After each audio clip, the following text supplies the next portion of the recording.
একটা প্রিপারেশনের বিষয়, আর একটা হচ্ছে যে প্রিপারেশনগুলো কেমন হবে সেটা অনেকটা ডিপেন্ড করতেছে হচ্ছে রিফর্মগুলোর উপরে।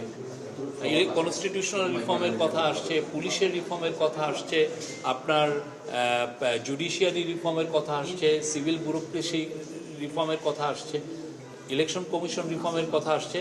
এই রিফর্মগুলোর অনেকগুলোই আছে যে আপনার মাঠ পর্যায়ে ইলেকশনটাকে ইম্প্যাক্ট করবে। আমি ইলেকশনটা কেমনে করব সেটা, ফলে আপনি অনেকে ভাবছেন যে ইলেকশনটা খুব দ্রুত করা সম্ভব, কিন্তু আমরা যদি আগে সবাই মিলে না ডিসাইড করি পলিটিক্যাল পার্টিগুলো যে কি পরিমাণ রিফর্ম করবে, সেটার আগে তো সত্যিকার অর্থে কবে ইলেকশন হবে এটা ডিসাইড করাই টাফ। না এক একটা রিফর্মের উপর দেখা যাচ্ছে টাইম লাইনটা, আপনি বলছেন যে না যদি কেউ বলে ফেলে যে এই ইয়েতে যে না প্রেসিডেন্সিয়াল ইলেকশনটা আগে হবে বা স্থানীয় ইলেকশনটা আসবে, সেগুলোর ক্ষেত্রে তো একটা ডিফারেন্ট টাইপের মানে প্রস্তুতি দরকার হয়।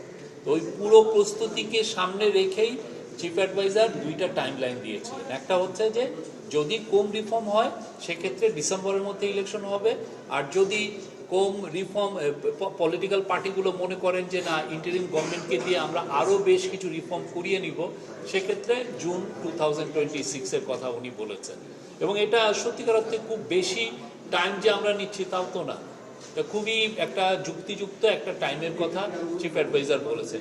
আপনার মনে রাখতে হবে যে এই গভর্নমেন্টে যারা আছেন তাদের কারোরই এই পাওয়ারের প্রতি লোভ নাই।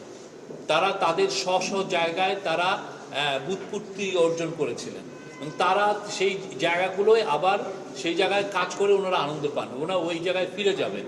তা আমাদের একটা নৈতিক দায়িত্ব দেশকে একটা বাংলাদেশের ইতিহাসের সবচেয়ে ভালো ইলেকশনকে উপহার দেওয়া, এবং চিফ অ্যাডভাইজার সেই জন্য বলেছেন এবং সেই আলোকে আমরা কাজ করছি। এবং আমরা আশা করি বাংলাদেশের যে ইলেকশনটা হবে সামনে, ইলেকশন এই রিফর্মগুলো করা যেগুলো খুব দরকারি রিফর্ম, সেগুলো করার পরে সেটা বাংলাদেশের একটা ঐতিহাসিক ইলেকশন হবে এবং বাংলাদেশের মানুষ যারা গত 15 বছর ভোট দিতে পারেন নাই তারা সবাই আনন্দের সাথে খুব উৎসবমুখর পরিবেশে ভোট দিবেন এবং তাদের যেটা পছন্দের পার্টি তাদেরকে ইলেক্ট করবেন। আলোচনা করার পরে তারপর চূড়ান্ত করার আহ্বান জানিয়েছে, সরকারের অবস্থানটা কি? না, আমরা তো সেটাই বলছি। আমরা সেই জন্যই প্রফেসর ইউনূস একটা কনসেনসাস বিল্ডিং কমিশন করেছেন। এই কনসেনসাস বিল্ডিং কমিশনের কাজটা হচ্ছে ফ্যাসিলিটেট করা। এই যে রিফর্মের যে রিপোর্টগুলো এসছে সেই রিপোর্টগুলো নিয়ে কার সাথে বসবে? পলিটিক্যাল পার্টিগুলোর সাথেই তো ডিসকাশনটা হবে, এর বাইরের তো কারোর সাথে ডিসকাশন হওয়ার সম্ভাবনা কম।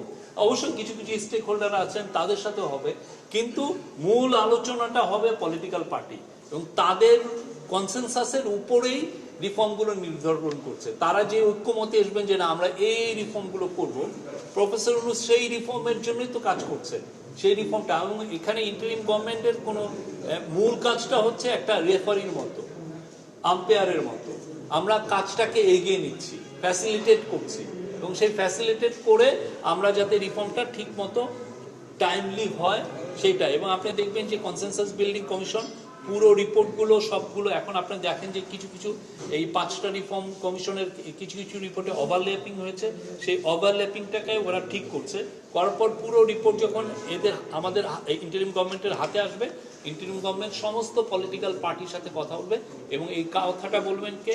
কনসেনসাস বিল্ডিং কমিশন, যেটার প্রধান হচ্ছেন প্রফেসর ইউনূস নিজে, এবং সেইখানে আলী রিয়াজ আছেন এবং অন্যান্য কমিশনের যারা প্রধান আছেন ওইটার মেম্বার আছেন, তারা এই ঐক্যমতে আসবেন। এবং পলিটিক্যাল পার্টি যখন সবাই একসাথে ডিসাইড করবে যে আমরা এই চাচ্ছি, সেটা তখন দেখবেন যে অনেকটা ইজি হয়ে যাবে এবং সে অনুযায়ী রিফর্মগুলো ইমপ্লিমেন্ট হবে, হওয়ার পরে ইলেকশন হয়ে যাবে। জড়িত হওয়ার অভিযোগে ছাত্রলীগকে নিষিদ্ধ করা হয়েছিল, কোনো মতামত বক্তব্য আছে আমাদের? আমরা তো বলেছি শেখ হাসিনা একটা স্বৈরাচার, শেখ হাসিনা একটা ফ্যাসিস্ট রেজিম তৈরি করেছিলেন এবং সেটার পরে আপনি দেখেছেন উনি কি খুন গুম উনার অর্ডারে হয়েছে। বাংলাদেশের 3,500 লোকের মতো গুম হয়েছে। এই জুলাই আগস্টে প্রায় 2,000 মতো ছেলে মেয়েকে মারা হয়েছে, যাদের কারো কারো বয়স 4, 12, 16 এরকম। এবং আপনি দেখেছেন তার আমলে কি করাপশনটা হয়েছে। ডক্টর দেবপ্রিয় ভট্টাচার্যের নেতৃত্বে যে হোয়াইট পেপার কমিটি ওইটা হয়েছে। আমি সবাইকে, এখানে যতগুলো জার্নালিস্ট আছেন সবাইকে অনুরোধ করব আপনারা ওইটা পুরোটা পড়বেন। কি ভয়াবহ একটা হরর স্টোরি এটা, সেই জায়গা থেকে শেখ হাসিনা এখন কি কি বলছেন সেটার মুখ্য বিষয় না। আমাদের মুখ্য বিষয় হচ্ছে আওয়ামী লীগের যাদের হাতে রক্ত আছে প্রত্যেকের বিচার হবে, প্রত্যেককে আমরা বিচারের জায়গায় আনবো। আর পার্টি, বাংলাদেশের পার্টিগুলো ডিসাইড করবেন আওয়ামী লীগের পলিটিক্যাল ভবিষ্যৎ কি হবে। কিন্তু সোফার আমরা দেখছি যে আওয়ামী লীগের কারো মধ্যে কোনো অনুশোচনা নাই, বরং উনি মিথ্যার একের পর এক মিথ্যা। উনি তো আগে তাহাজ্জুদের নামাজের পরের থেকে মিথ্যা কথা শুরু করতেন, এখনো তো উনি ওই ট্রেনটা রেখে গেছেন, মিথ্যার পর মিথ্যা মিথ্যা বলেই যাচ্ছেন। সত্যিকার অর্থে বাংলাদেশের মানুষ হাসিনা এবং হাসিনার সাথে যারা এই গুমে জড়িত এবং একটা চোরতন্ত্র কায়েমে জড়িত সবার আগে বিচার করবে, এটা হচ্ছে ফার্স্ট প্রায়োরিটি। তারপরে তারা ডিসাইড করবে যে আওয়ামী লীগের পলিটিক্যাল ভবিষ্যৎ কি হবে।